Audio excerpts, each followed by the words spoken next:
El ejercicio también puede ser un gatillante y hay un tipo de asma que se asocia casi exclusivamente al ejercicio. Las infecciones virales, o sea, cuando hay una infección viral leve, un paciente asmático puede desarrollar una crisis. Los cambios de temperatura extrema, mucho frío, mucho calor, el humo y algunos medicamentos. De estos los medicamentos, los más reconocidos son los antiinflamatorios no esteroidales y la aspirina. Ya, la prevalencia mundial es de aproximadamente un 7%. En Chile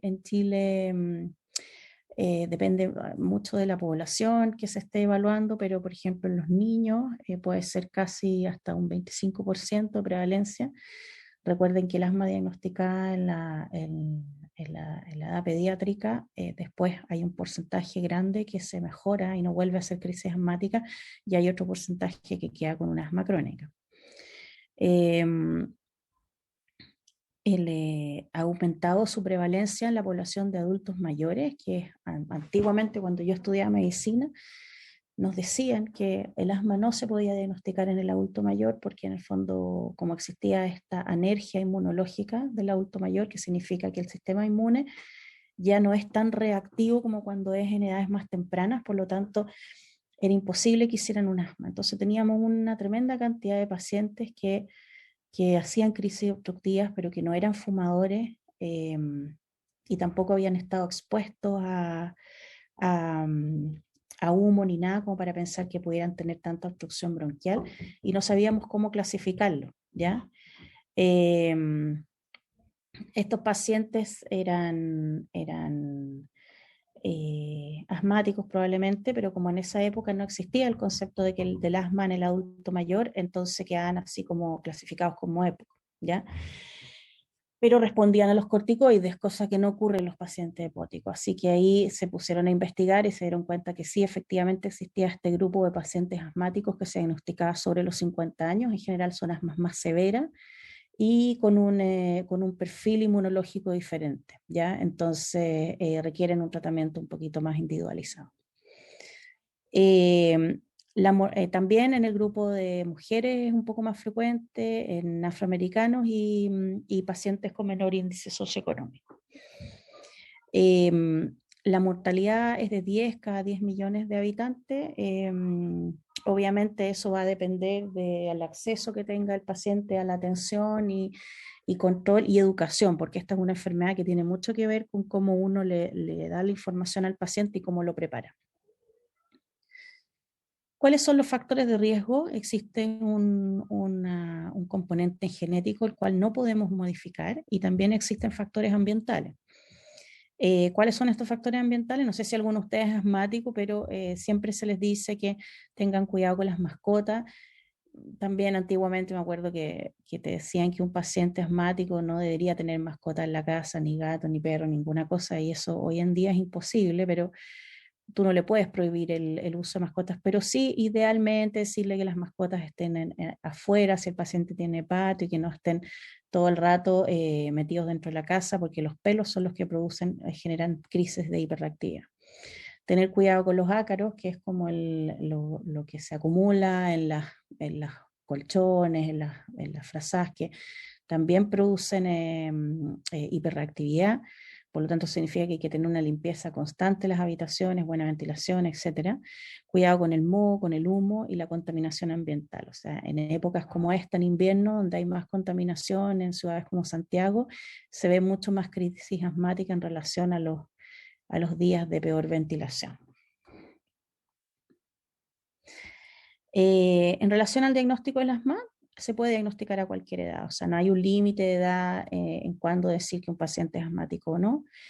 Es más frecuente en pacientes que tienen una historia de alergias, rinitis y dermatitis atópica. Eh, no es excluyente si no tienes estas cosas, pero esto es mucho más de perfil del asma alérgica. Un paciente que, por ejemplo, uno le pregunta si tuvo crisis bronquiales obstructivas en la niñez, si alguna vez se hospitalizó o fue a un servicio de urgencia por una crisis obstructiva, si tiene alergia estacional, si tiene rinitis, que estos que están con moquitos todo el día en relación a alergias o a cambios de temperatura. Si tienen atopía, que es esta piel bien seca, como granulada, que es frecuente de ver en los niños, ¿ya? Entonces, cuando aparecen esos elementos, uno entiende que hay un ambiente alérgico en este paciente, por lo tanto, el diagnóstico de asma es más probable. Los síntomas clásicos son la tos seca, ¿ya? La que es una tos seca persistente, que aumenta en la noche o al principio de la mañana. Eh, Sibilancias, ya que a veces se pueden ocultar y otras veces el paciente las siente o son audibles sin el fonendo. Disnea, sensación de pecho apretado, o sea que sienten, no es un ángulo, sino que el paciente dice que como que le cuesta entrar el aire, que siente como una molestia en el pecho. Y estos síntomas son intermitentes, no son permanentes. Y en general el paciente logra identificar que los síntomas se exacerban en relación a la respuesta a ciertos estímulos ambientales, como alergia, infecciones virales, ejercicio y contaminación. Cosas importantes que preguntar en la anamnesis de un paciente asmático es si el paciente fuma o no, porque el cigarrillo es un gatillante y además que a veces nos sirve para hacer también el diagnóstico diferencial en un paciente que lleva, por ejemplo, 20 años de fumador, si es que esto es un EPOC o es un asma. La presencia de mascotas y si es que la presencia de mascotas dentro del hogar le exacerba los síntomas. ¿Qué exposición ambiental tiene? Porque hay toda una esfera de asmas laborales que son las que las que veo yo en mi trabajo. Por ejemplo, los panaderos, los panaderos que hacen hiperreactividad en relación a la harina, los pintores en relación a los químicos de la pintura, la gente que trabaja en minería o la gente que trabaja en lugares donde hay poca ventilación. Siempre preguntar sobre la historia familiar o personal de rinitis, atopía, alergias, que es lo que les comenté anteriormente, y tener en cuenta que el examen físico de un paciente asmático que no está exacerbado puede ser normal, ¿ya? O uno puede justo estarlo evaluando durante una exacerbación y ahí encontrar todos los elementos como sibilancia y expiración prolongada. Bueno, lo otro que es importante, que no sé si no lo puse aquí, no, es que dentro de la anamnesis igual hay que hacer preguntas para descartar, hacer el diagnóstico diferencial, o sea, cuáles son las enfermedades que se podrían parecer a un asma, una infección viral, una infección por micoplasma que también te puede producir obstrucción bronquial, eh, un EPOC, los pacientes que tienen disnea de causa cardiogénica, los pacientes que presentan disnea en relación a un tromboembolismo pulmonar, ya que obviamente no van a tener nada anterior de la historia, pero sí van a estar con algunos síntomas de reagudización, agudos que se parecen a una exacerbación de un asma. Y en los pacientes más añosos que tienen antecedentes cardiovasculares es difícil diferenciar el asma a veces de una congestión pulmonar secundaria a una insuficiencia cardíaca, ¿ya? Entonces, cuando uno les queda la duda o ve otro elemento en el examen físico, como edema extremidades inferiores o arritmias, cosas así, uno les solicita un ecocardio al paciente y una radiografía de tórax para evaluar congestión. Si el paciente es asmático, debería tener una radiografía de tórax normal y un ecocardio con una buena función ventricular y no debería tener síntomas como edema o disnea, paroxística nocturna, ni ortopnea, ninguna de esas cosas. Y los síntomas principales deberían ser tos seca y obstrucción bronquial y mejorarse con los beta-2 agonistas y los corticoides, ¿ya? Si es más cardiogénico, tiene más síntomas de congestión, porque a veces la congestión puede producir edema del bronquio y producir sibilancias también. Así que por eso es difícil distinguirlo. Y bueno, y el paciente hepático versus el paciente asmático, el hepático tiene la historia de tabaquismo, puede presentar enfisema, tiene esta historia de tos crónica que no mejora con, si es que alguna vez le dieron curso de corticoides inhalados o sistémicos, no mejora mucho con los corticoides. Entonces, es una historia diferente, pero a veces la sintomatología durante la exacerbación aguda puede ser muy similar. Ya, ¿cómo vamos a estudiar el asma? Bueno, el examen que es el gold standard para el diagnóstico del asma es la espirometría con una obstrucción bronquial reversible. La espirometría es un examen en que uno tiene que te ponen una maquinita donde uno tiene que soplar, o sea, inflar el pulmón lo más que se puede y después soplar lo más fuerte posible y después seguir soplando hasta que se te acabe el aire. ¿Y qué es lo que mide eso? Mide el volumen pulmonar, ¿ya? Que es todo lo que tú expiraste, o sea, el volumen total de aire expirado, y te mide la velocidad con que tú expiras el aire dentro del primer segundo, ¿ya? Y eso se llama BEF1.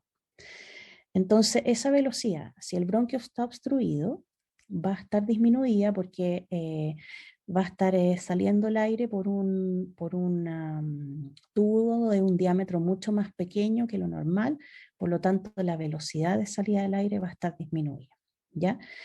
Y el volumen pulmonar va a estar, o sea, lo que tú puedes expirar va a estar disminuido y vas a retener un poquito de aire adentro, ¿ya? Em, pero esa obstrucción debería, en un paciente asmático que no ha caído todavía a una obstrucción irreversible del bronquio, debería ser reversible con la acción de beta 2 agonista o con un curso de corticoides inhalado, ¿ya? Si es irreversible, ahí es más probable que estemos frente a un diagnóstico de un EPOC o un asma avanzado que de un asma aguda, ¿ya? ¿Y cómo medimos eso? El BEF1 debería mejorar más de un 20% si es que es después del uso de inhaladores o más de 200 ml en volumen. O sea, tú deberías expirar en el primer segundo 200 ml más si esto se trata de un asma reversible y eso sería una espirometría positiva y te hace el diagnóstico del asma.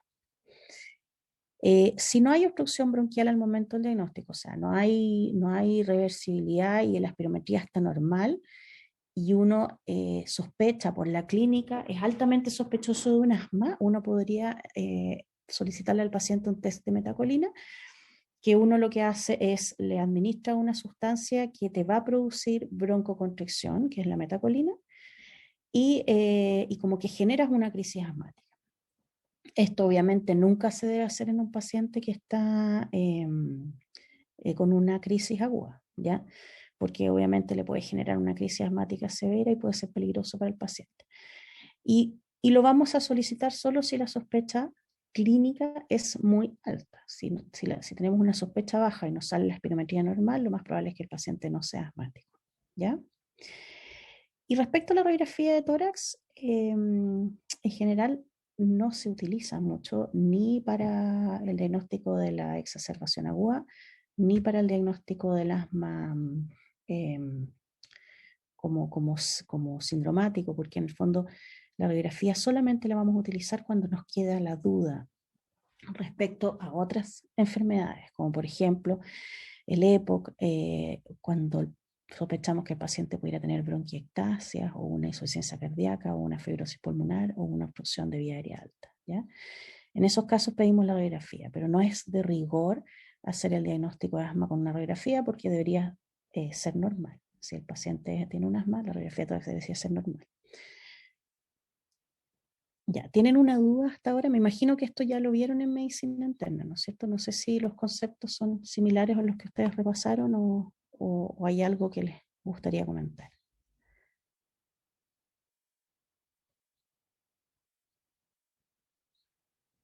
No, por mi parte no, doctora. Ya, ya, mira, aquí me salió media borrosa la foto, pero cuando uno le pide una espirometría a un paciente, lo que se informa es esto, se informan estas dos curvas y un cuadrito donde aparecen los BEF y los PEF y todas esas cosas. O sea, los BEF y los volumen, la capacidad pulmonar. Entonces, un paciente asmático debería tener esta curva, si es que está sintomático, y después del broncodilatador debería mejorar el volumen total del aire expirado y además el volumen dentro del primer segundo, ¿ya? O sea, el volumen mejora dentro del primer segundo post-broncodilatador. Este es un PEF, perdón, este es la espirometría. Y además el volumen total del aire expirado también mejora, ¿ya? El PEF lo vamos a ver cuando veamos, también se podría utilizar en el diagnóstico, es un dispositivo que lo vamos a mover más adelante, que la verdad es que su uso mayor es durante ¿cómo se llama? ¿Cómo se llaman? Las crisis más severas. Oye, estoy preocupada porque se han conectado 30 personas nomás. ¿Qué pasará con los otros 20?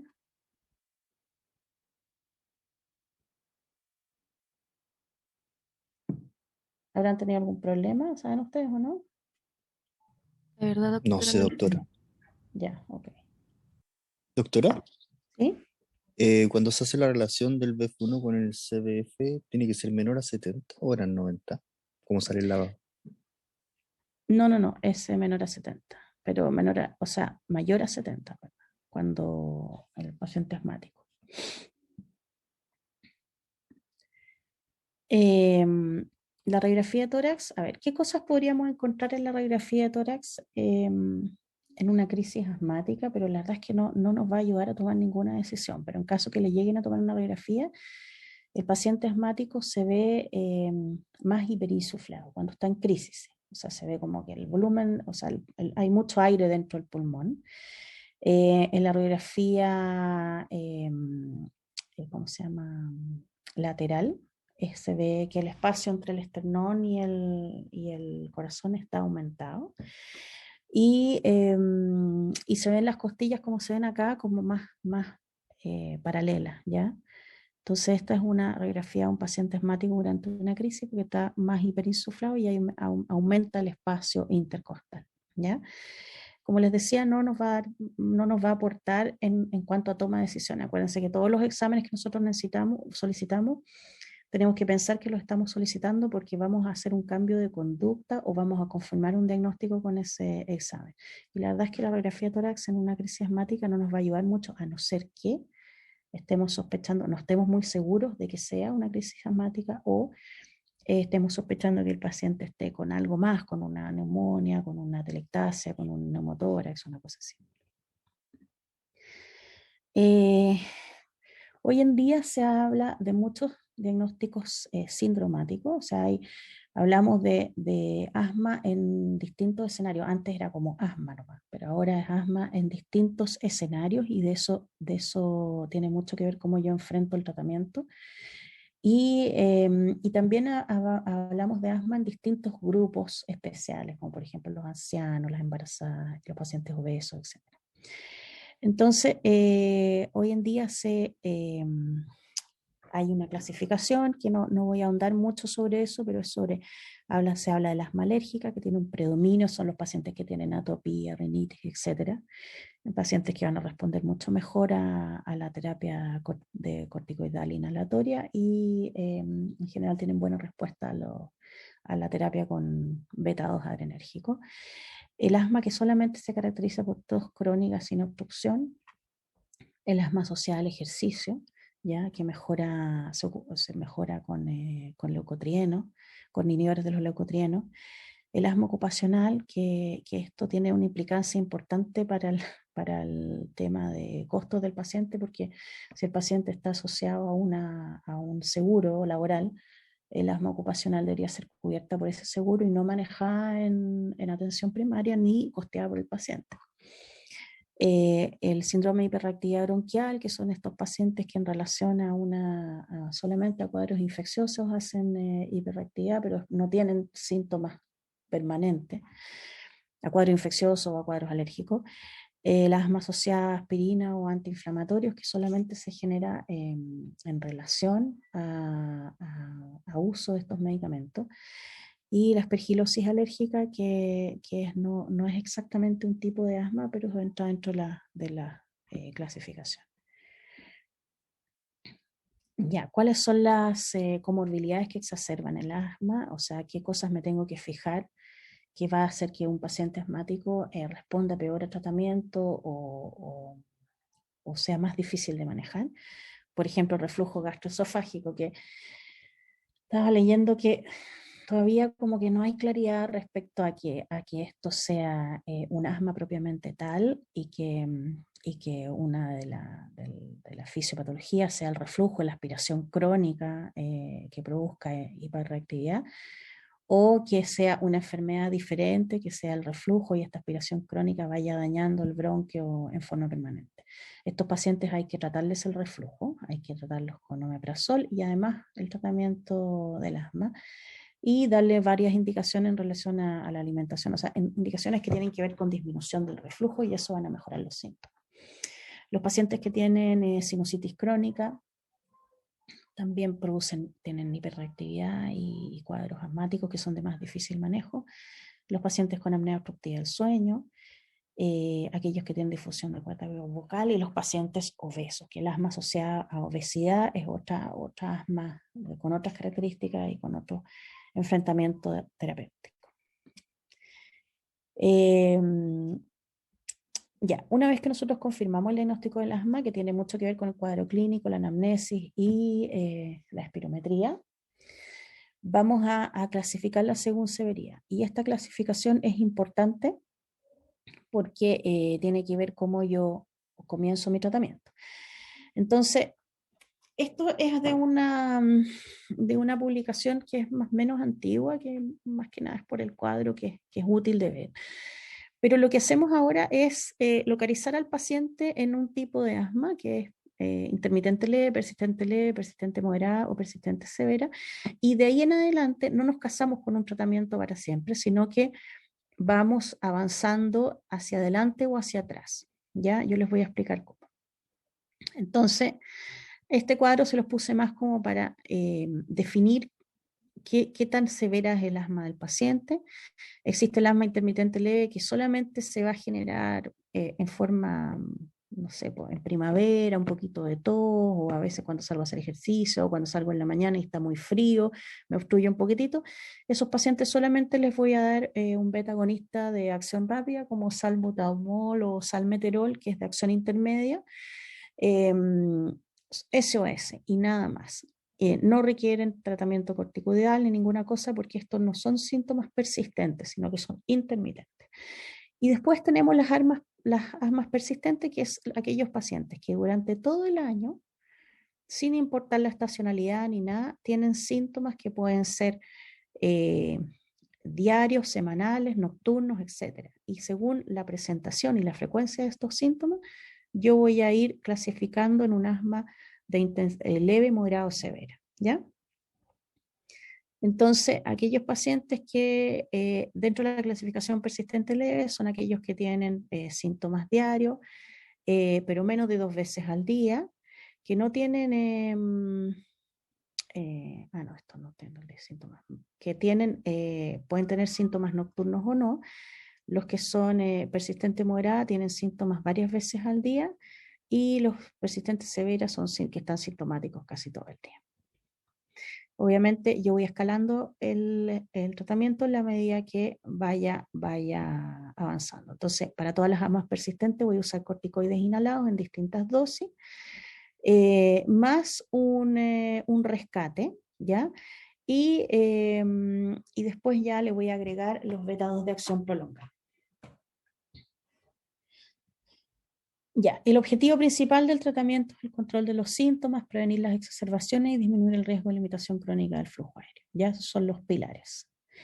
La terapia se basa en un tratamiento controlador de la enfermedad, que sería el corticoide inhalatorio. ¿Ya? El corticoide inhalatorio es el controlador para todas las asmas persistentes. Un tratamiento de rescate que se da en todos los pacientes que tienen asma, desde la intermitente hasta la persistente severa, se les da una terapia de rescate que es un inhalador como el salbutamol, el bromuro hipratropio, que tiene un efecto menos intenso, pero produce menos síntomas adversos, y puede ser también el salmeterol o el Verodal, que es salmeterol con ipratropio, que es un beta-2 de acción intermedia. Es es muy importante que el paciente tenga una educación al uso correcto del inhalador, porque una de las principales causas de falla de tratamiento es que el paciente use mal el inhalador. Hay que evaluar siempre la adherencia, si es que el paciente se está realizando su terapia controladora de enfermedad, o sea, corticoides inhalados, constantemente y no ha hecho interrupciones. Hay que reevaluar periódicamente los síntomas. Siempre en cada control uno le tiene que preguntar al paciente cuántas veces al día requiere hacerse una inhalación de rescate. Entonces ahí tú más o menos evalúas cuántas veces al día el paciente está sintomático. Así como son los síntomas nocturnos y cuántas exacerbaciones ha tenido, o sea, si ha tenido que ir al servicio de urgencia o alguna exacerbación que lo haya llevado a consultar al médico. Obviamente siempre en aquellos pacientes que tienen un predominio de asma alérgica, evaluar la presencia de alergenos en el hogar, mascotas, peluches, pólenes, etc. Y una vez que el paciente esté controlado, o sea, que hayas logrado los objetivos de que el paciente esté haciendo vía normal y asintomático, tú debes reevaluarlo cada 3 meses para ver si es que amerita de escalar en terapia. Ya, aquí hay un dibujito del uso adecuado del inhalador y los turbohaler, que son estos polvos secos. Respecto al inhalador, acuérdense que siempre hay que agitarlo, se inserta en la boquilla distal y el paciente tiene que inspirar y hacer el puff. Y luego se puede quedar inspirando dentro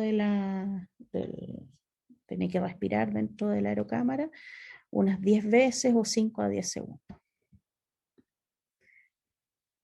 Ya, cuando yo digo que el asma está controlada, cuando hay ausencia o mínimos síntomas diurnos, cuando hay ausencia de síntomas nocturnos, cuando no tenga limitación de actividades diarias ni en el ejercicio, cuando tenga mínimas exacerbaciones que requieran consultar servicio de urgencia, cuando el PEF o el BEF1 sea mayor al 80% del teórico o el mejor valor conocido, cuando la variabilidad del PEF sea menor al 20%, cuando tenga mínimo requerimiento necesidad de inhaladores de rescate y ausencia de efectos adversos a los fármacos.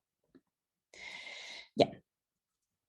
Yo esta presentación la hice con tres guías, ¿ya? Doctora, Dígame. en relación a la diapo anterior, ¿tienen que estar todos los puntos presentes para que el asma esté controlado? Con algunos, no sé, mínimo 3. Tienen que estar todos presentes. Ah, ya, Sí. gracias. Ya. A ver, para el estudio del asma, llevado al contexto de lo que hacemos nosotros aquí en Chile, existen muchas guías clínicas. O sea, si ustedes se meten a la red y ponen asma, van a aparecer millones de publicaciones. Obviamente esto, como es prevalente, es un tremendo tema de estudio. Hay gente, broncopulmonares, que se dedican solamente al manejo y tratamiento del asma. Apareció hace unos años ya todo este nuevo mundo del uso de agentes biológicos para el tratamiento de los asmas que no responden a corticoterapia. Entonces es un tema importante que ustedes deberían saber. Entonces yo los invito cuando tengan tiempo, ojalá pronto, que se lean esta guía que es la GINA. No sé si han escuchado hablar de esta guía. Sí, yo no, doctor. Ya, esta es el Global Initiative for Asthma, es una guía súper antigua que se actualiza todos los años.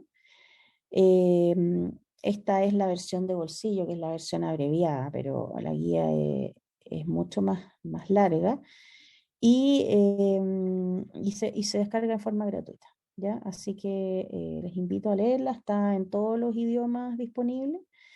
Y esto es como lo que marca pauta en el manejo del asma. Es bastante fácil de leer, por ejemplo, esta que es la guía de bolsillo, que está todo resumido y todo esquematizado, es bastante fácil de entender y de leer y te va dando, te repasa por el tema de cómo hacer el diagnóstico, cómo controlar al paciente, qué cosas nos tenemos que fijar, los subtipos de asma, los tratamientos, etc. Entonces, si tienen tiempo, por favor, léala. Lo otro son las guías GES, que la última actualización que encontré es del 2013. No sé si habrá alguna actualización posterior a esa, porque se supone que estas serían estar actualizando constantemente. Está bastante buena en cuanto a lo que es lo que necesitamos saber, la receta de cocina. O sea, cuándo derivar al paciente, disculpen, cuándo derivar al paciente, cuándo se me perdió acá está.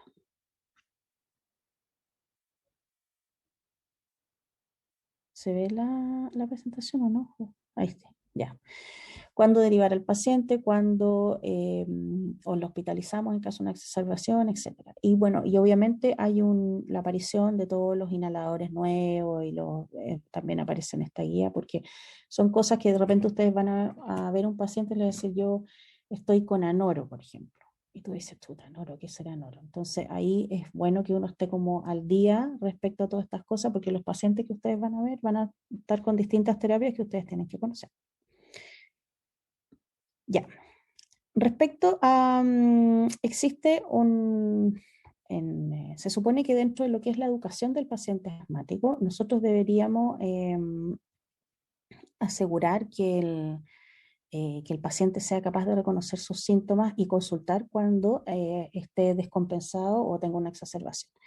Entonces, cuando nosotros controlamos en la consulta a un paciente asmático, le vamos a hacer 5 preguntas. ¿Ya? Este es el test de control del asma que está, ustedes si quieren lo pueden bajar, lo pueden tener a mano, está a disposición en la web, y esto es para el paciente. ¿Qué es lo que yo le voy a preguntar al paciente? O la otra opción es que yo se lo entregue al paciente y él se haga las preguntas y cuando tenga bajo 15 puntos vaya a consultar, porque significa que su asma está mal controlada. ¿Ya? Entonces la pregunta uno, y tiene que ver con esto, con síntomas, cantidad de síntomas diurnos, cantidad de síntomas nocturnos, y si es que el paciente responde a todo que no, tiene un puntaje alto, por lo tanto significa que su asma está bien controlado y podríamos eventualmente descalar terapia, o sea, disminuir las dosis de corticoides o de beta 2 o hacer cambio de inhalador a uno menos potente. Entonces, y eso tenemos que estar constantemente reevaluando. El paciente no se queda para siempre con la misma terapia. Entonces, la pregunta 1, las últimas 4 semanas, ¿cuánto tiempo le ha impedido su asma hacer todo lo que quería en el trabajo, en la escuela, en la universidad o en la casa? Esta es la pregunta súper importante, porque se supone que un paciente asmático bien controlado no tendría por qué tener ninguna limitación. Ya.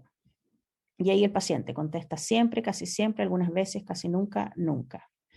Entonces, la respuesta que está hacia el lado izquierdo de la pantalla es la que tiene mayor puntaje. Después, durante las últimas 4 semanas, ¿con qué frecuencia le ha faltado el aire? Entonces, más de una vez al día, una vez por día, 3 a 6 veces a la semana, 1 a 2 veces a la semana, nunca. Entonces, nuevamente, la respuesta del lado izquierdo de la pantalla es la que tiene el mayor puntaje, que es 5 puntos. Después la pregunta 3, en las últimas 4 semanas, ¿con qué frecuencia sus síntomas de asma lo han despertado durante la noche? O sea, síntomas nocturnos. Frecuencia de síntomas nocturnos. Y ahí está, se repitió. 4, 3, 4. Ahí está. ¿Con qué frecuencia ha usado inhalador de rescate? Ya, 3 veces al día, 2 veces al día, 2 a 3 de la semana, 1 a la semana, nunca. ¿Y cómo valoraría el control de su asma durante las últimas 4 semanas? Esta es una pregunta muy subjetiva, que no se controla, mal controlada, algo controlada, bien controlada, completamente controlada. Entonces, recuerden, menos de 15 puntos significa que el paciente tiene un mal control de su asma, por lo tanto tiene que consultar. Ya, ahora vamos a ir repasando uno por uno los medicamentos usados para control del asma. Tenemos los beta 2 agonistas de acción corta, que en las abreviaciones, para que ustedes se den cuenta, van a encontrar abreviaciones en todas estas guías que dicen SABA, LAMA o LABA, ¿ya? Que se refieren a los distintos tipos de inhaladores. Estos que son de acción corta, estos son los que son rescates solamente, ya no se ocupan como tratamiento. O sea, solamente en aquellos pacientes que tienen asma intermitente, o sea, crisis asmáticas una vez a las 500 con que se hacen 2 puffs y se les pasa en relación al ejercicio, alguna infección respiratoria o a alergenos ambientales. Ya, o sea, un paciente que tiene síntomas nocturnos o síntomas diarios no debería estar solamente con salbutamol. Eso es un paciente que está con mal tratamiento. Ya, la acción es producir la relajación del músculo liso que se contrae y obstruye el bronquio. Y también se puede usar antes de realizar ejercicio en aquellos pacientes que se les desencadena la crisis durante el ejercicio. Se puede usar como monoterapia en pacientes que presentan síntomas menos de 2 veces por semana y síntomas nocturnos menos de 2 episodios al mes. O sea, sola en el asma intermitente, nunca en la persistente. Acá les puse algunas marcas para que ustedes se acuerden, porque el paciente no te va a decir uso salbutamol, sino que te va a decir el nombre del inhalador. Butotal, Aerolin, Fecema, Aerolan, Sinasmal, de distintos laboratorios. ¿Cuáles son los efectos adversos? Taquicardia, temblor, hipocalemia, arritmias. Por ejemplo, lo típico que ocurre en un servicio de urgencia, que uno llega a un paciente adulto mayor que tiene cierto grado de insuficiencia cardíaca y uno llega muy obstruido. Como les decía, a veces cuesta diferenciar si es que está cursando con un edema pulmonar y con síntomas obstructivos o con una crisis asmática. Pero en este caso, este paciente tiene antecedentes de asma. Entonces, uno lo primero que hace es el manejo agudo, que es iniciar una nebulización con beta-2 de acción corta, como por ejemplo salbutamol, y el paciente empieza con taquicardia, más la hipoxemia generada por la crisis asmática, entonces se genera irritación de la membrana y hace una C por FA con respuesta ventricular rápida. Entonces, nuestro tratamiento nos genera un nuevo problema, ¿ya? Ocurre, no ocurre tan frecuentemente, pero la producción de este fenómeno hace que mucha gente en los servicios de urgencia prefiera tratar el asma con Verodual, ¿ya? Que con menos frecuencia se asocia a ¿cómo se llama?, aumento de la taquicardia y arritmia, porque es un beta-2 de acción un poquito más prolongada, por lo tanto no tiene el mismo efecto que tiene el salbutamol sobre el corazón. Es correcto, pero sí, cuando hay mucha obstrucción bronquial, el que mejor funciona es el salbutamol, ¿ya? Entonces ahí ustedes tienen que tener cuidado, si es que les queda duda, mejor monitorizar al paciente, estar preparados para manejar una C por FA descompensada en caso de que sea necesario. Ya, de los corticoides inhalados. Estos siempre los vamos a usar para el asma persistente, ¿ya? O sea, este es un tratamiento controlador. De los tipos que tenemos en Chile, tenemos la beclometasona, la budesonida, la fluticasona, fluticasona propionato, fluticasona furoato, la mometasona, que es mucho más frecuente en los inhaladores nasales para tratamiento de la rinitis. Y aquí unos más infrecuentes que no tengo claro si los venden en Chile o no, que es el ciclesonide y flunisolide. Los efectos adversos del uso de los corticoides inhalados es candidiasis bucofaringea, por lo tanto siempre se recomienda que cuando el paciente use el corticoide inhalado se enjuague la boca posteriormente. Disfonía, acción sistémica si hay una dosis muy alta. ¿Ya? Acá las dosis, esto es de la guía GES, las dosis de los corticoides baja, media, alta, porque los distintos preparados tienen distintas dosis.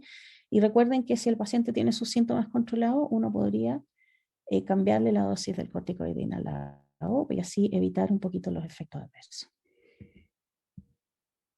La verdad es que la seguridad de los corticoides inhalados es bastante alta, pero en los niños, como existe cierto grado de absorción, y obviamente la terapia corticoidal crónica en un niño no es favorable en cuanto a lo que es crecimiento y un montón de cosas más.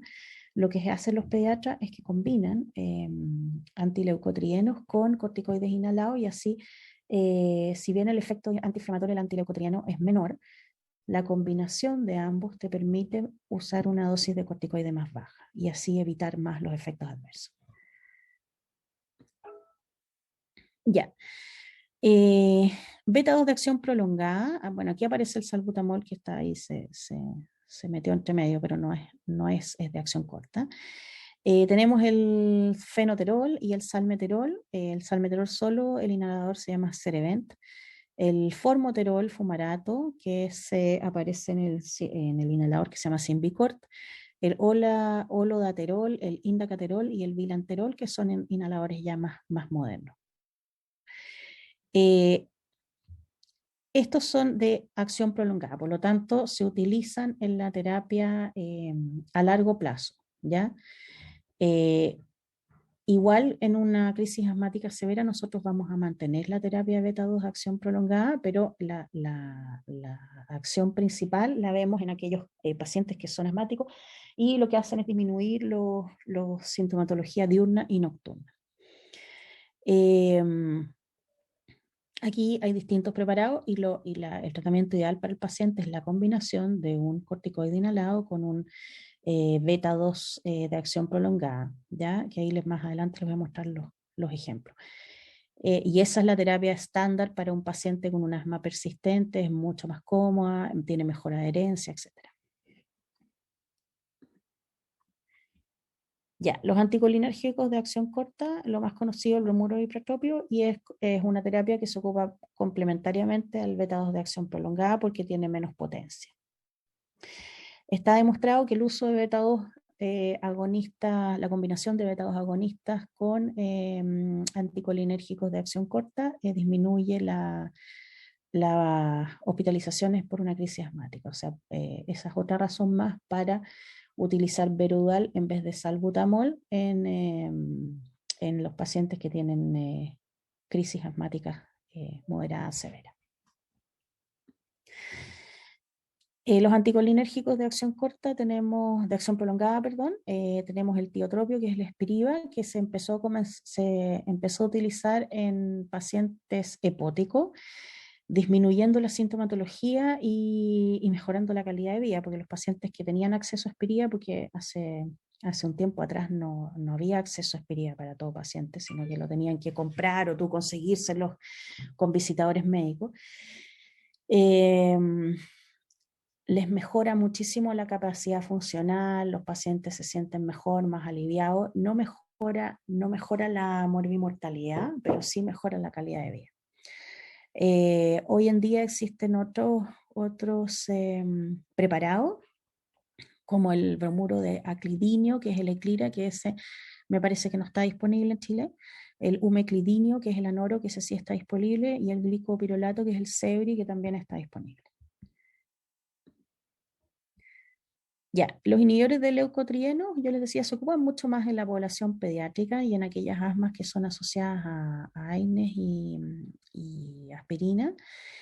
Además se usan como terapia coadyuvante del corticoide inhalatorio para poder disminuir las dosis en aquellos pacientes que requieren dosis muy altas y que podrían tener efecto sistémico. El Montelukast, que es el más usado acá en Chile, las marcas más conocidas son el Singuler y el Moncast.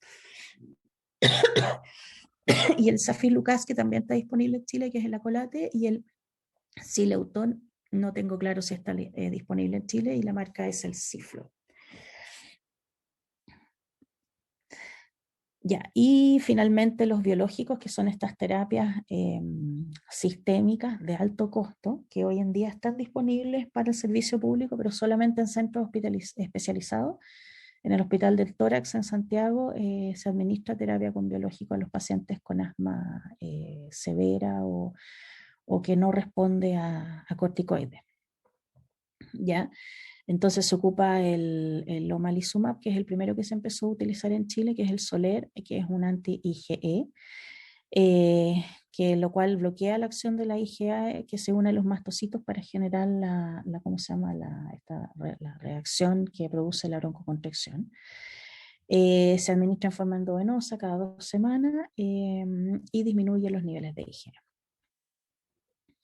El mayor inconveniente actual de estas terapias es el alto costo, pero en el futuro, al igual que en la artritis reumatoide que se están ocupando los biológicos, esperamos que estén más a disposición de cada vez más pacientes. Los efectos adversos de estas terapias es que producen inmunosupresión, por lo tanto el paciente hay que tener cuidado con infecciones como la tuberculosis u otras infecciones con inmunidad celular.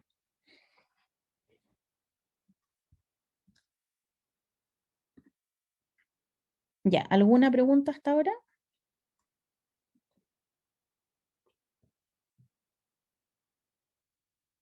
Por lo menos yo no, doctor. ¿No? Ya. Ya, acá les puse solamente, esto es para que ustedes se acuerden en el futuro cuando estén haciendo una anamnesis, cuando el paciente les diga, no, es que yo estoy usando tal inhalador, que a veces pasa que uno dice, chuta, ¿qué tendrá esa cuestión? No tienes claro qué es lo que está utilizando. Entonces les puse los que están disponibles en Chile, ¿ya?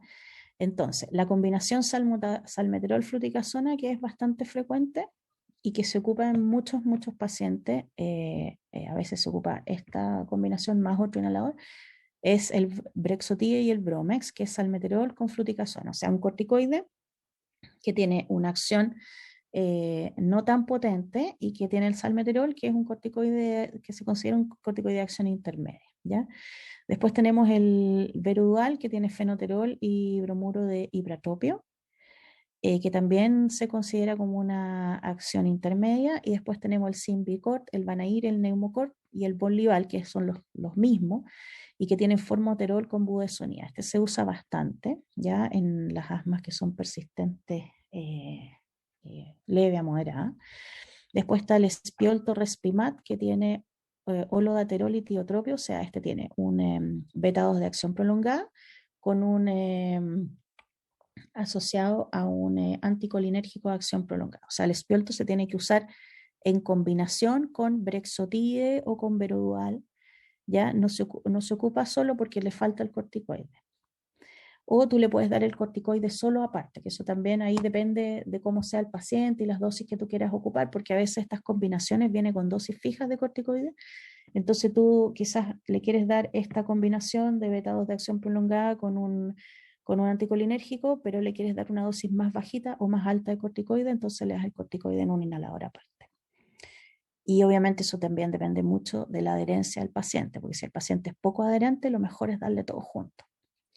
Por ejemplo, existe este inhalador que se llama Trelegy, que tiene fluticasona, umeclidinio, que es un beta-2 de un anticolinérgico de acción prolongada, y el bilanterol, que es un beta-2 de acción prolongada. Está el anoro y el relvaleripta, que también se ocupan bastante. El anoro tiene umeclidinio bilanterol y el relvaleripta tiene fluticasona con bilanterol. ¿Ya? Entonces ahí tienen distintos tipos de combinaciones para que se acuerden que esos son los nombres comerciales. Ya. Esto es la terapia escalonada. O sea, una vez que nosotros, cuando nosotros tenemos al paciente, lo estamos controlando, vamos a iniciar tratamiento de esta forma, que es por escalas. Entonces, según los síntomas que tenga el paciente, vamos a partir de la escala 1-2, de la 3, de la 4, de la 5, ¿ya? Y vamos a irnos hacia atrás o hacia adelante, dependiendo de si los síntomas van mejorando o no. Esto es del GINA, es una gráfica del GINA por si la quieren revisar después. Respecto al tratamiento, siempre vamos a estar reevaluando, ¿ya? ¿Y qué es lo que vamos a reevaluar? Las exacerbaciones, efectos adversos, función pulmonar, cómo se siente el paciente con esta encuesta que le vamos a dar, y él va a ir, lo ideal es que el paciente maneje esa encuesta y él mismo sepa cuándo está mal controlado o no. Vamos a evaluar qué pasa con las comorbilidades, con los factores de riesgo, con los factores desencadenantes, todas esas cosas le vamos a estar preguntando frecuentemente. Y vamos a movernos en esta escala. Siempre vamos a usar un inhalador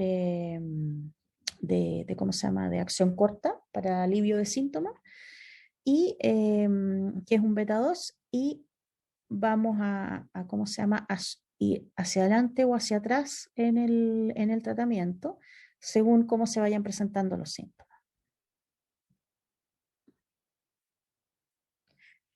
Ya, esto es lo mismo, pero un poquito más detallado, ¿ya?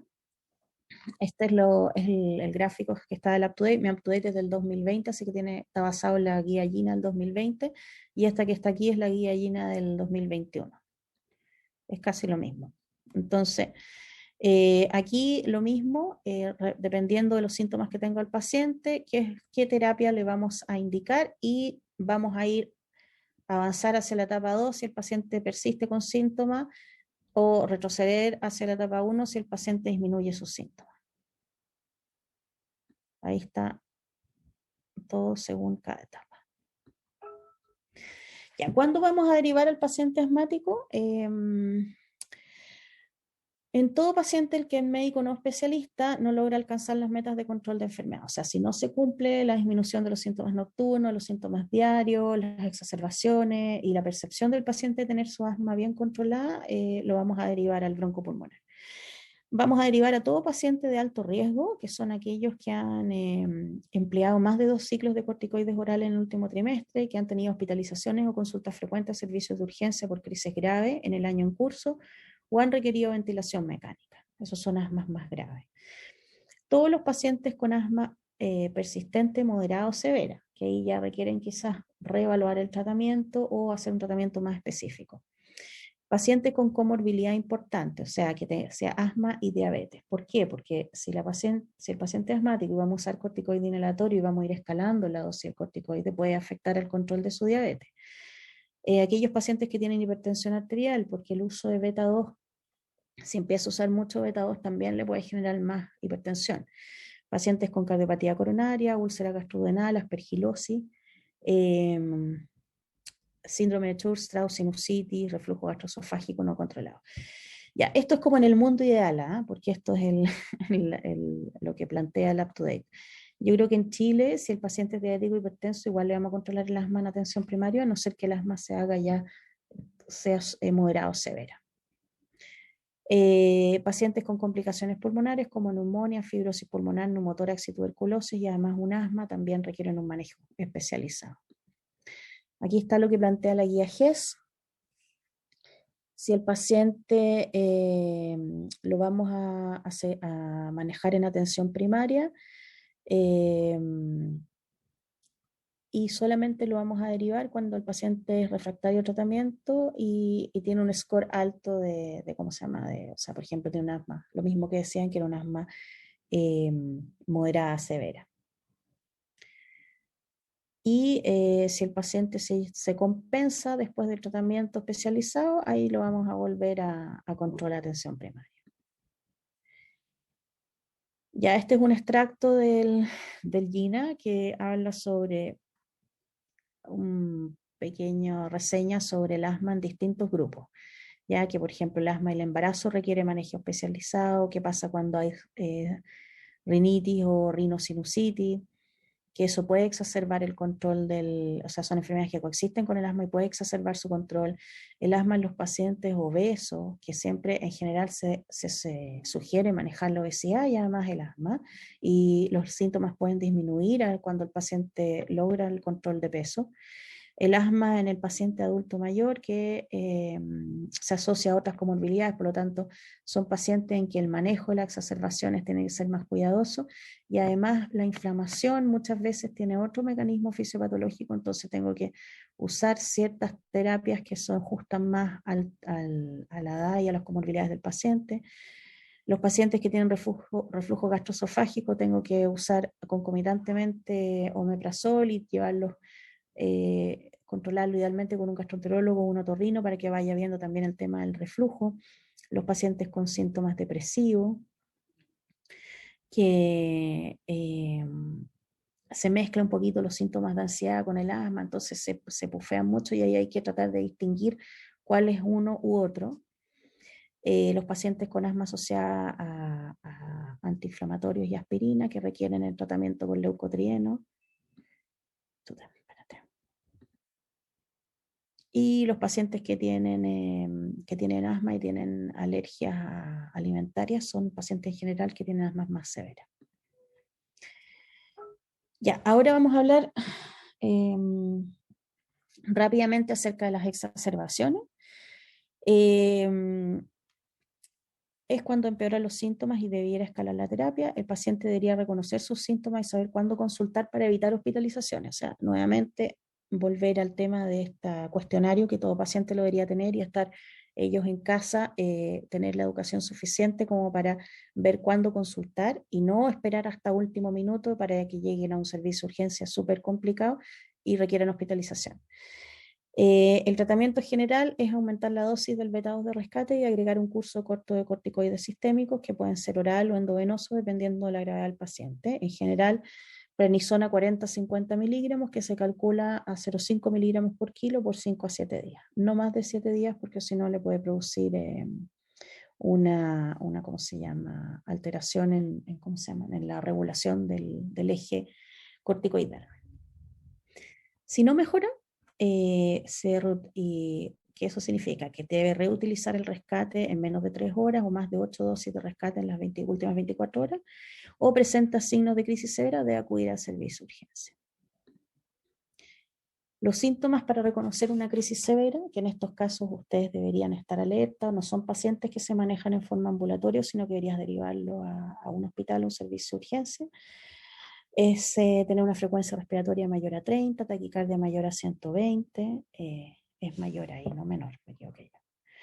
Uso de musculatura accesoria, diaforesis, imposibilidad de hablar una frase, imposibilidad de mantener la posición supina, pulso, ahí está mal escrito, paradójico, a caída de la presión arterial al menos de 12 milímetros de mercurio durante la inspiración, saturación menor al 90%, compromiso con conciencia, o un PEF, que les voy a mostrar al tiro lo que es, menor al 50% el teórico o al mejor registrado individualmente. La crisis pues, es leve o moderada cuando habla frases de corrido, prefiere estar sentado que acostado, sin agitación, frecuencia respiratoria entre 16 y 30, frecuencia cardíaca entre 100 a 120, saturación mayor a 90 y PEF mayor a 50 y menor a 80.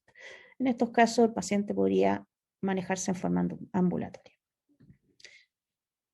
Ya, esto es lo que tiene que hacer el paciente cuando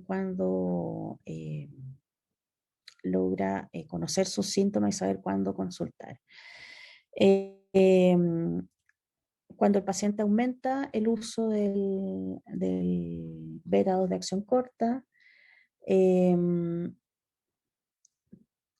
debería acudir a atención primaria y ahí el paciente debería hacerse un PEF o un BEF1.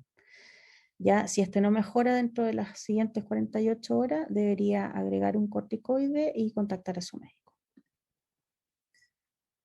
Ya, el tratamiento de la exacerbación lo podemos manejar en forma ambulatoria si el paciente satura más del 93% y si no mejora en 1 hora, se deriva. Se debería dar un set de nebulización con beta-2 de acción corta o intermedia, salbutamol, salmeterol o formoterol, una nebulización cada 20 minutos por 3 veces o 4 PAF cada 20 minutos por 3 veces. Corticoides sistémicos, que puede ser prednisona 0,5 miligramos por kilo o hidrocortisona 300 miligramos endovenoso y luego 100 cada 8. Reevaluar con un PEF si tiene disponibilidad después de 1 hora y si hay elementos clínicos de crisis severa, trasladar a un hospital de mayor complejidad. Si el paciente mejora, observar 2 horas antes del alta. O sea, si el paciente mejora, no lo manden de alta al tiro porque rebotan las crisis y puede volver a obstruirse. Entonces, por eso se observa por al menos 2 horas. Y las indicaciones del alta, los que les comenté, corticoide sistémico, beta-2 de acción prolongada, beta-2 de acción corta por horario por 7 días y control médico en 48 horas. Este es un PEF. ¿Lo han visto antes o no?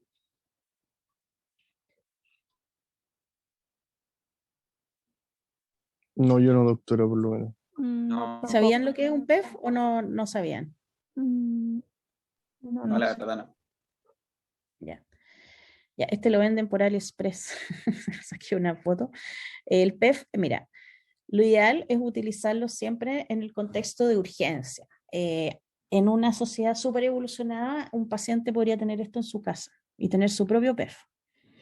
Ya es muy similar a hacer un BEF1 de una espirometría, pero en forma más sencilla. Entonces lo que hace el paciente es que por esa boquilla sopla y lo que mide acá es el volumen en el primer, si usted se fija, estos son ml que van desde 850 hasta 80 y esto dice litros por minuto, no sé.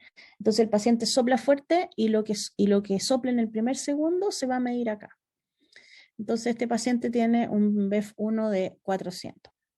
Entonces vamos a ir, mira, tomen los que tengan el celular a la mano, van a ir al MedCalc.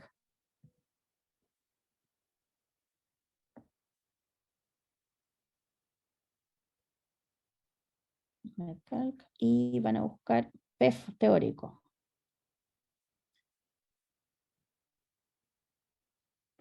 O ese dice Estimated Peak Flow. ¿Lo encontraron o no? O pónganle Peak Flow y ahí lo van a encontrar. Ya, Estimated Peak Flow. Ya, entonces ahí le van a poner, pongan la edad, pongan su edad. Su estatura aproximada y la raza.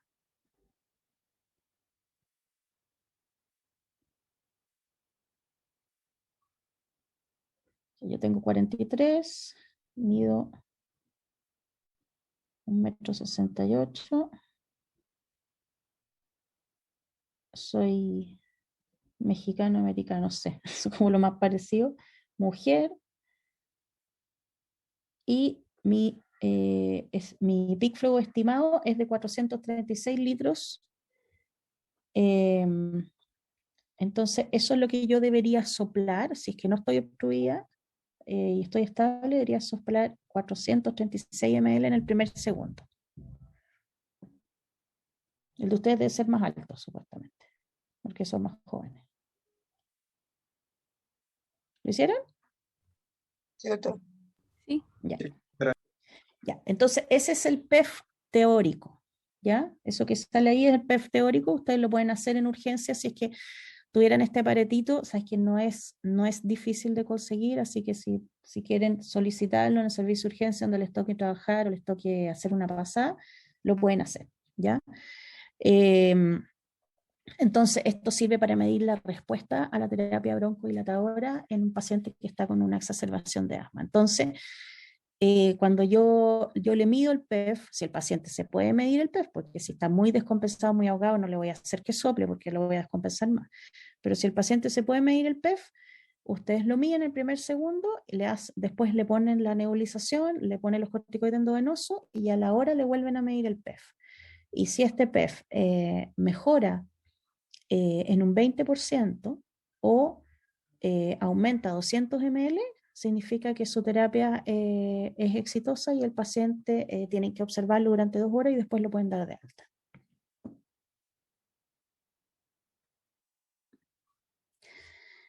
Ya, el PEF es el Peak Expiratory Flow, que es equivalente al BEF1 de una espirometría. Se puede calcular por edad y sexo en la fórmula que les mostré de Metcalc. Se utiliza en contexto de crisis asmáticas para evaluar mejoría funcional y después de la terapia abreviada.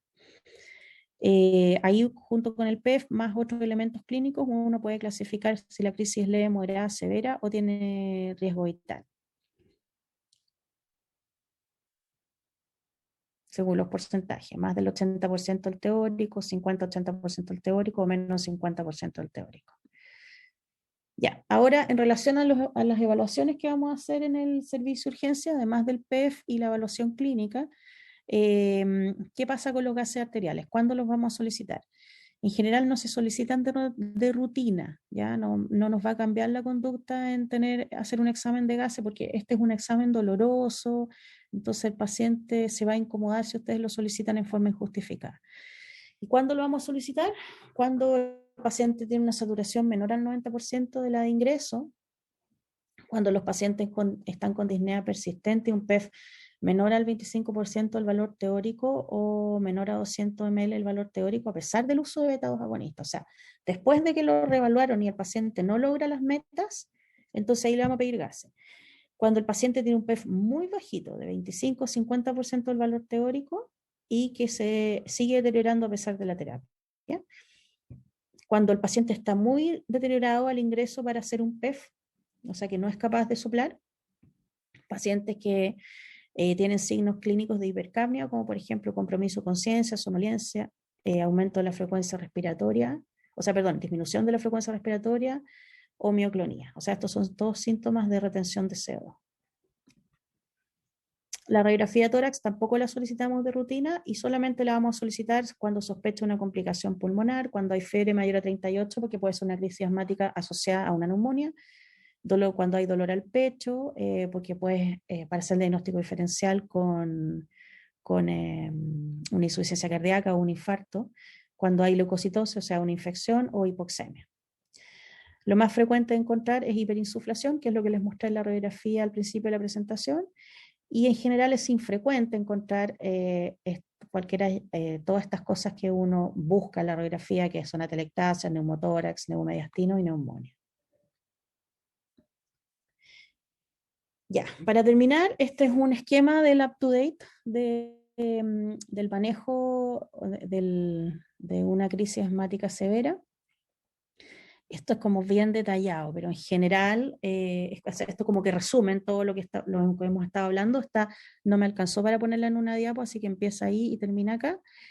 En general, recuerden que el paciente que tiene una crisis asmática, la primera pregunta que me tengo que hacer, ¿es una crisis asmática severa o no? Si no es una crisis asmática severa, entonces vamos a partir la terapia lo vamos a evaluar, le vamos a hacer el PEF, y le vamos a partir la terapia con nebulización o PUF en un set que son cada 20 minutos le vamos a hacer una nebulización por 3 veces. Ese es un set. En los servicios de urgencia uno le indica a la enfermera set de nebulización y ella sabe perfectamente lo que tiene que hacer. Entonces el set se puede hacer con nebulización o con aerocámara. Ya ahí según lo que ustedes estimen mejor, pero el resultado es el mismo. No es uno mejor que el otro. Le vamos a dar corticoides endovenosos, 300 miligramos de hidrocortisona, y vamos a esperar 1 hora y vamos a reevaluar con vamos a reevaluar con se me fue la presentación. Con un PEF, si es que tenemos, ¿ya? Y si no, evaluación clínica, ¿no? Vamos a solicitar exámenes adicionales, radiografía de tórax y gases, solamente en caso de que sospechemos que haya una sobreinfección o el diagnóstico diferencial no sea tan claro, ¿ya? Y al alta vamos a dejarle un curso corto de corticoides orales, prednisona 0,5 miligramos por kilo, le vamos a dejar un beta 2 de acción prolongada, el rescate por horario por 1 semana y control médico a las 48 horas. ¿Ya? ¿Alguna duda, chicos?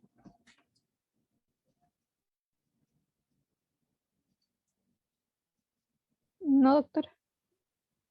Ya. Vamos a dejarlo hasta acá porque me tengo que ir al hospital. Les quería comentar que en la próxima clase vamos a hacer lo que nos queda de época y casos clínicos. Me pidieron que les enviara las tareas que se me había olvidado, que ya estábamos sobre la fecha. Son 2 tareas que nos quedan pendientes. Tienen 2 semanas para entregarlas.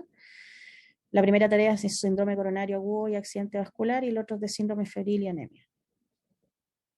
Me pidieron de la universidad que modificara el calendario de pruebas por los cambios de fecha, y además que lo que exige la universidad es tener 2 pruebas departamentales, no 3 como habíamos fijado, pero yo encuentro que es mucha materia para poner el resto en todo lo demás en una sola prueba. Entonces yo les quería proponer hacer 2 pruebas y promediarlas con 60% de la nota. No sé si ustedes están de acuerdo con esas fechas tentativas. ¿Cómo hacer solo Lo que dos pasa es pruebas? que nos quedan, lo que pasa es que en la universidad me dijeron que eran 2 pruebas departamentales y yo había programado 3, ¿ya? Entonces el problema es que si les hago solo una segunda prueba, va a entrar toda la materia del semestre, todo lo que queda. Entonces yo considero que es mejor hacer 2 pruebas más en vez de una sola con toda la materia, con esas fechas, ¿ya? Entonces, y que todas estas 3 pruebas, que es la que ustedes ya hicieron, y estas 2 que quedarían, va a dar un 60% de la nota total. ¿Me entienden o no? Ah, sí. ¿Ya? Convérsenlo, yo no tengo problema, les puedo hacer una sola prueba el 15 de julio con toda la materia que queda, me parece que es una locura porque es mucha, ¿ya? Pero yo considero que esta opción es mejor y con esas fechas tentativas porque no tenemos más tiempo tampoco, ¿ya? O estas quizás si es muy encima la podríamos correr a la semana siguiente, pero ahí la otra les quedaría encima también. Profe, ¿Sí? ¿y no hay posibilidad de, por ejemplo, hacer solamente una prueba más sin, por ejemplo, esos temas que usted está poniendo ahora en la tarea, en las tareas, como que sea de lo que usted pase de acá para adelante, sea el contenido de la segunda prueba. Y usted estaría evaluando con esas dos tareas igual, de Sí, distinta forma, claro. Sí, les podría hacer una segunda prueba. Lo que pasa es que nos quedan, me parece que con esto terminamos los temas de medicina interna, con EPOC, y después ya empezamos con temas quirúrgicos, que son como 3 clases nomás, no son muchos temas quirúrgicos más. Entonces son como cosas diferentes. En todo caso, yo la verdad es que en los casos clínicos muchas veces mezclo todas las cosas. No es solamente un caso de un paciente respiratorio, sino que probablemente les ponga casos de un paciente asmático con insuficiencia, con problemas cardiovasculares, hipertenso, o sea, voy a mezclar conceptos, ¿ya? El tema es que ustedes tienen que estudiar y manejar todos esos conceptos. Significa que tienen que estudiar lo que ustedes saben de medicina interna, más lo que comentamos en las clases, que la idea de esta clase es que sea una actualización y una forma de manejar el paciente. Entonces, sí, no podría, por ejemplo, el síndrome anémico creo que lo incluí solo en la tarea, no en la prueba, ¿ya? Podría quitar algunos temas y dejarle 2 pruebas. Pero doctora, de todas maneras, eso es algo que se tiene que conversar con todos los grupos, con los 2 grupos en realidad. Sí. Claro, Sí, una es algo, sugerencia. mira, se los planteo así, ¿ya? Porque yo considero que esta es la mejor opción, ¿ya? Respecto a los controles, el 40% de la nota corresponde a los controles y nos quedan estas 2 tareas de accidente vascular y anemia, y probablemente les mande una tarea más, ¿ya? Que tenga que ver con temas quirúrgicos. Doctora, pero esa fecha del 20 no va, ¿cierto? La de la tarea, porque... O sea, ahí la va a enviar. Ahí la voy a enviar, sí. Ah, ya. Sí, y el 4 de julio voy a enviar la tarea. Ah, de acuerdo. ¿Ya? Y ahí ustedes tienen tiempo para responderla. El tema es que para el 15 de julio tienen que estar todas las pruebas hechas y las tareas enviadas. Profe, una consulta. En el caso de mantenerse las 3 fechas de las pruebas que tendríamos así, la del 25, ¿hasta qué tema entraría? Mira, los temas que no hemos evaluado es síndrome coronario, accidente vascular, síndrome febril, anemia y enfermedades respiratorias, ¿ya? Esos son los temas de la prueba del 25. Anemia yo creo que no lo voy a poner en la prueba porque para no sobrecargarles con temas y hacer la tarea nomás con anemia, ¿ya? Ya, súper. ¿Ya? Y la del 15 ya sería de los temas quirúrgicos. Ya, profe. Claro, gracias. Eso. Profe, tenía una duda ahí porque en el calendario que había mandado, la segunda evaluación estaba AVE, el síndrome coronario y la respiratoria, y el síndrome febril con la anemia habían quedado los 2 fuera porque los 2 estaban dentro de una tarea. Sí, es que la idea es no sobrecargarle. Lo que pasa es que tengo que cambiar todo el calendario porque me cambiaron la fecha y me pidieron que hiciera menos pruebas. Entonces, lo que yo les estoy planteando es hacer igual una prueba de término de unidad de medicina interna el 25 o por ahí cerca de fecha, y la prueba del 15 que sea solamente de temas quirúrgicos. ¿Ya? Esa prueba del 25 podría hacer solamente, no sé, podríamos hacer la tarea de sacar el tema de anemia, que eso ya estaba programado, pero el síndrome febril no sé si se lo había sacado. Parece, tú me dices que sí, que lo que había mandado antes estaba sin síndrome febril como evaluación. Me parece que lo único que había sacado era la anemia. Salía dentro de una tarea los 2 síndromes. Ah, ya. Ya, ok, lo podríamos sacar para que quede solamente la parte coronaria y de enfermedades cardiovasculares y respiratorias en la prueba del 25. Lo reviso porque no me acuerdo de memoria qué fue lo que les mandé la vez anterior. Profe, yo lo acabo de abrir el documento que nos envió la otra vez y en la prueba 2 venía síndrome coronario agudo, AVE y enfermedades respiratorias. Ah, ya, entonces dejémoslo así. Para esa fecha tentativa, ¿ya? Se puede modificar, pero ojalá no sea mucho tiempo después para que no se choque con la última evaluación. ¿Ok? Ok.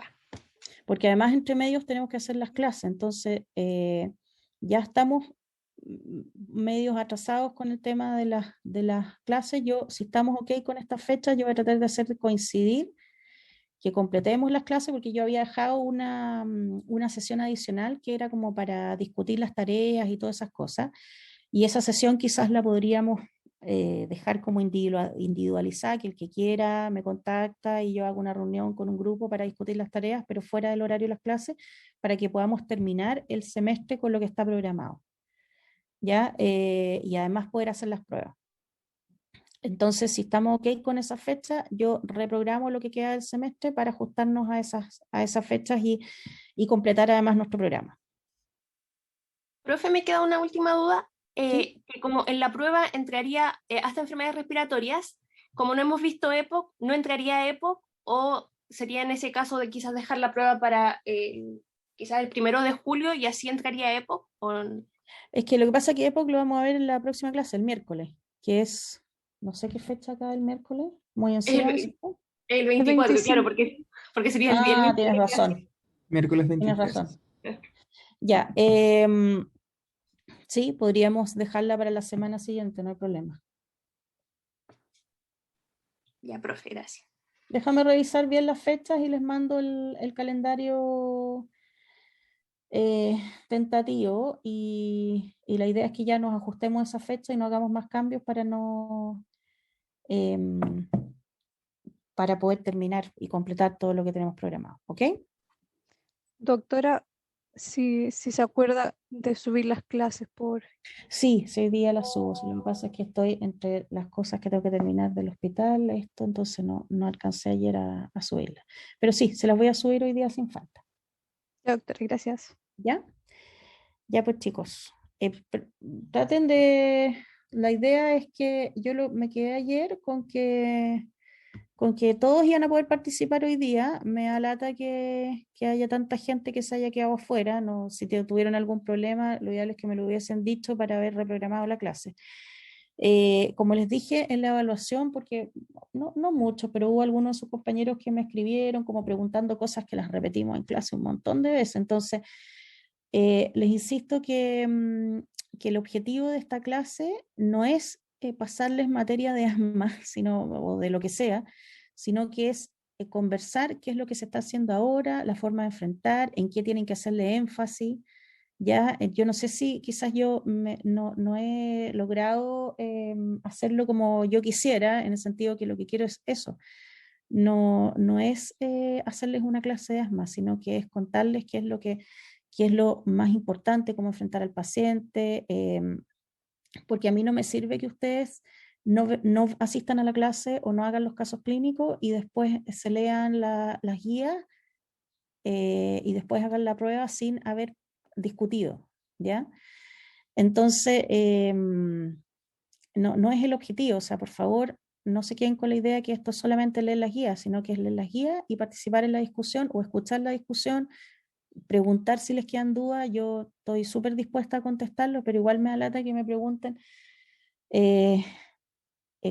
cosas que yo sé que en la clase se las repetí varias veces. Entonces cuando me preguntan cosas me dicen, no, esto no es así, es porque no fueron a la clase, ¿ya?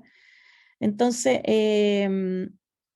no sé si ustedes quieren que hagamos un enfoque distinto o podríamos quizás hacer una cosa más abreviada de repaso y ¿cómo se llama? Y darle más a lo que es casos clínicos, pero lo que me interesa es que ustedes, después de si nosotros hacemos una clase de asma y casos clínicos de asma, se queden con la sensación de que saben manejar un paciente con asma. Ese es el objetivo.